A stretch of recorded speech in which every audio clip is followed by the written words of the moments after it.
Dos nuevos videos muestran con impactante crudeza el dramático accidente durante un show aéreo en Reno, Nevada, en el que murieron 10 personas y decenas resultaron heridas. En solo instantes tendremos más detalles al respecto. Hola, ¿qué tal? Bienvenidos a las noticias en Hispanic News Network. Los saluda Alan Rivera. Revisemos los titulares del día de hoy, martes 20 de septiembre de 2011. Desde hoy los homosexuales ya pueden servir abiertamente en las Fuerzas Armadas de Estados Unidos. En solo horas, el sistema para detectar a trabajadores indocumentados podría ser obligatorio en todo el país. El apoyo de los hispanos a la gestión del presidente Barack Obama cae a su mínima expresión.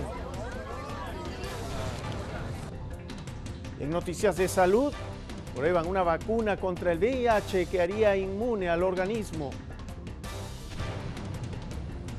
Una escalofriante revelación remece al mundo del deporte. El fútbol mundial se encuentra infiltrado por grupos del crimen organizado.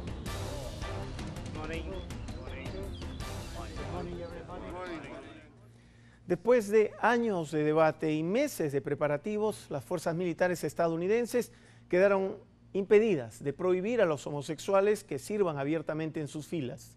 La derogación de una ley de 1993 que les permitía servir solamente mientras mantuvieran en privado su orientación sexual entró en vigencia desde las 0 horas de hoy. Algunos en el Congreso siguen oponiéndose al cambio, pero los altos jefes del Pentágono ya certificaron que no perjudicará la capacidad de reclutamiento ni de librar guerras. En una declaración, el presidente Barack Obama confió en que levantar la prohibición reforzará la seguridad nacional. El ejército distribuyó hoy una declaración en la que dijo que la ley Don't Ask, Don't Tell queda cancelada y recordó a los soldados que deben tratarse mutuamente con respeto.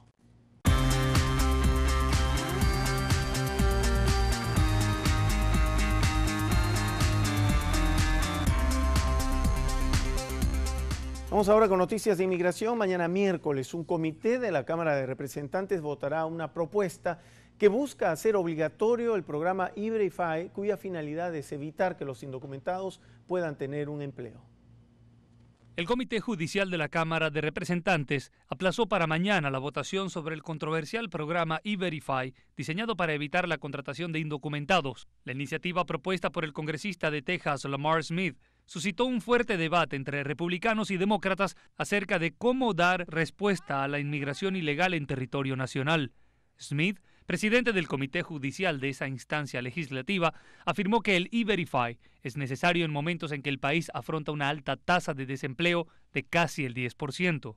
Según el representante, la aplicación de la controvertida ordenanza permitirá que se abran plazas de trabajo para los estadounidenses. Sin embargo, el demócrata John Conyers asegura que el programa tiene fallas fundamentales y ocasionará decenas de miles de millones de pérdidas tributarias y empujará aún más a los trabajadores indocumentados hacia las sombras. El E-Verify está vinculado con las bases de datos del Seguro Social y el Departamento de Seguridad Nacional y da acceso a las empresas contratistas a comprobar el estatus migratorio de sus nuevos trabajadores. Este procedimiento es voluntario en la actualidad, salvo en los casos de empresas que solicitan o tienen contratos con el gobierno federal. Si el proyecto llegara a pasar la sanción de la Cámara Baja, donde los republicanos son mayoría, tendrá ante sí la oposición de la mayoría demócrata en el Senado y un posible veto del presidente Barack Obama. Y el gobierno del presidente Barack Obama deportó de Estados Unidos a casi 1.600.000 inmigrantes indocumentados en 2 años y medio. Esto según las cifras actualizadas al cierre de la primera quincena de septiembre. Durante el gobierno del presidente Bush, en sus 2 periodos presidenciales que completan 8 años, fueron deportados 1.057.000 indocumentados. La actual política del gobernante lo enfrenta no solo a las críticas de miembros de su partido y del bando republicano, sino también al descontento de un sector como el hispano, la mayor minoría y la de crecimiento más acelerado en los Estados Unidos.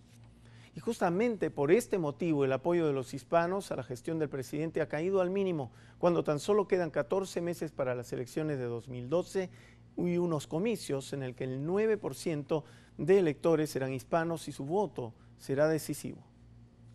A tan solo 14 meses para las elecciones de 2012 en Estados Unidos se ha visto que el apoyo de los hispanos a la gestión del presidente Barack Obama ha caído a mínimos.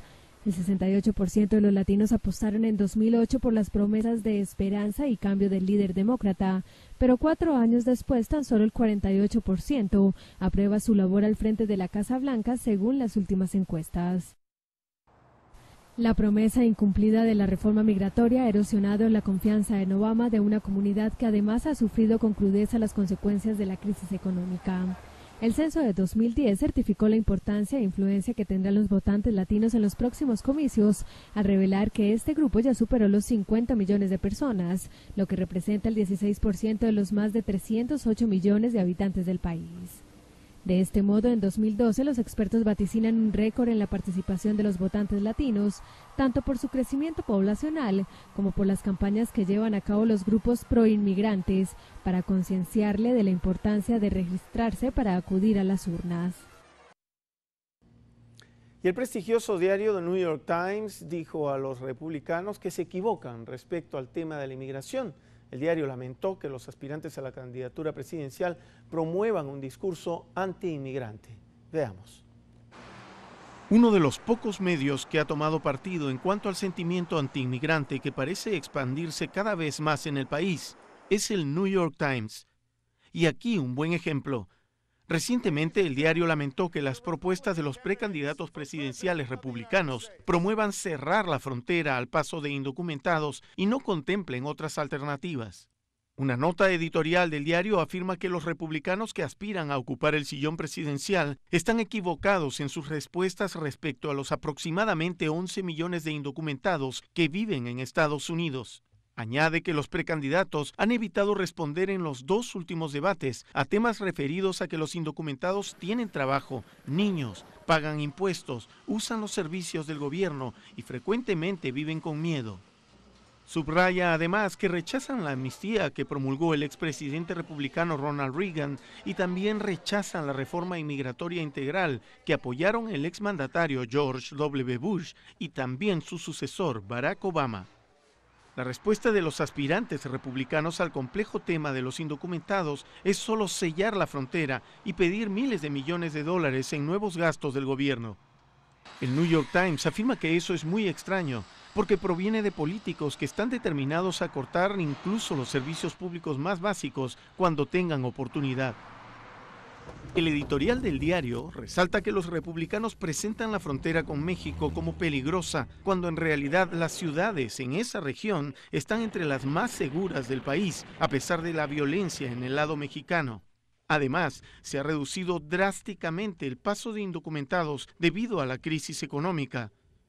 A esto se agregan los miles de millones de dólares que Bush y Obama han gastado en el muro, agentes fronterizos, soldados de la Guardia Nacional, aviones de vigilancia e incluso sensores de movimiento. El New York Times expresó su decepción de que los aspirantes sean contradictorios en sus posiciones respecto al tema y recuerda que Mitt Romney, por ejemplo, apoyó el plan de George Bush para un camino a la ciudadanía para los indocumentados, pero luego rechazó esa medida. Por su parte, Rick Perry se oponía al muro y pedía una política de inmigración sensible, pero ahora pide más soldados y aviones en la frontera.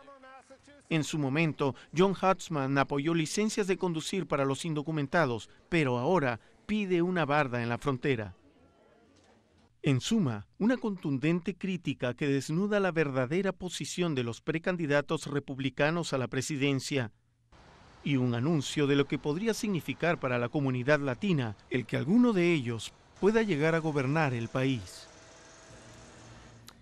Duras críticas realmente del New York Times. Vamos a cambiar de tema porque la cadena de noticias CBS ha obtenido grabaciones muy importantes de conversaciones grabadas de forma secreta en relación al escándalo de las armas que se dejaron pasar a México. Estas podrían servir como evidencia en el caso del asesinato de un agente de la patrulla fronteriza. fueron realizadas en marzo de 2011 y se descubrió a uno de los vendedores de armas cooperando con la Agencia del Alcohol, Tabaco, Armas de Fuego y Explosivos. La cadena CBS reportó en febrero que los agentes del gobierno permitieron el paso de miles de armas a México de forma intencional para rastrear a los narcotraficantes y luego dar esa información al gobierno mexicano.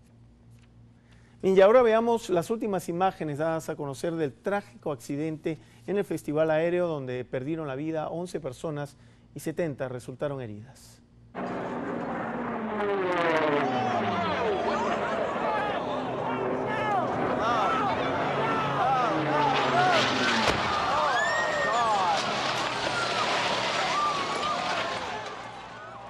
Se trata de dos videos tomados por personas que estaban en la tribuna cercana donde cayó como si fuera un misil, parte de la cola del avión de combate Mustang P-51 de la Segunda Guerra Mundial. La inevitable y brusca caída del aparato mató a 7 personas en el momento y dejó decenas de heridos. 2 víctimas más murieron en hospitales. Veamos ahora otro nuevo video al respecto.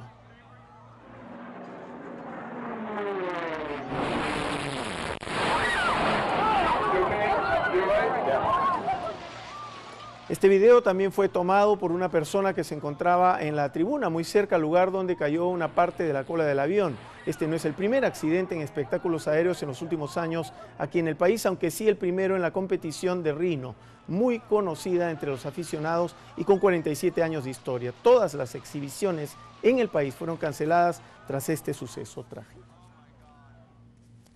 Bien, impresionantes imágenes. Nos vamos a la pausa y volvemos enseguida con mucho más. Casi 2 de cada 5 estadounidenses está convencido que será millonario. Además, veremos la vuelta al mundo en video y en pocos segundos. Y también, científicos prueban una vacuna contra el VIH que haría inmune al organismo. Y los dejamos, como siempre, con las temperaturas para esta noche y el día de mañana, miércoles.